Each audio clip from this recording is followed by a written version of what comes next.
கர்த்தருடைய பரிசுத்தநாமத்துக்கு மகிமையுண்டாவதாக. இந்த நாளிலும் ஒரு நல்ல வார்த்தையோடு உங்களை சந்திப்பதில் பெருமகிழ்ச்சி அடைகிறேன். நீங்கள் இனி கைவிடப்பட்டவர்கள் அல்ல, ஏன்னா கர்த்தர் உங்க மேல பிரியமாயிருக்கிறார். ஏசாயா 62 அதிகாரம் 4வது வசனத்தை பாருங்க.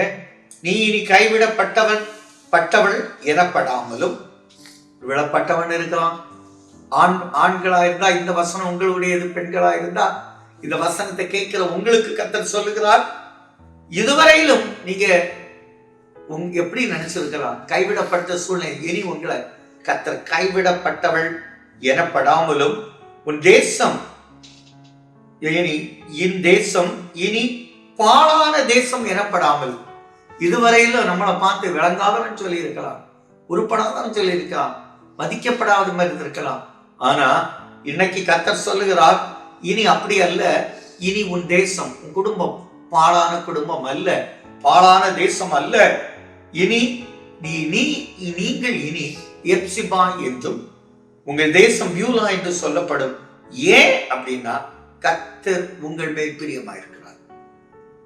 எப்படி பெனிமின்ல சொல்லி பாருங்க, உபாகம் 33 கர்த்தர் அவன் மேல் பிரியமாயிருந்தார், அவன் எல்லைக்குள் கர்த்தர் சுகமாய் தங்கி இருந்தார், அவனை பாய்க்கிறவங்களை கர்த்தர் விடல, அவங்கள வழி பண்ணார்.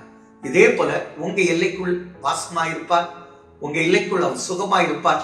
தாவீது ராஜா சொல்வது போல, உங்க வீட்டின் அப்பத்தை ஆசீர்வதித்து வருவார், அது ஏழைகள் அப்பத்தினால் திருப்தியாக்குவார், உங்க வீட்டுல கர்த்தர் விரும்பி வாசம் பண்ணுவார். அதனால்தான் சொல்றார், எவ்வளவு அழகா உங்க தேசம் இனி வாழ்க்கைப்படும். நீ கவலையே பட வேண்டாம், இனி கைவிடப்பட்டவர்கள் அல்ல, காசுக்காக கைவிடப்பட்டவர்கள் அல்ல. எந்த சூழ்நிலையும் கர்த்தர் உங்களை கைவிடவே மாட்டார்.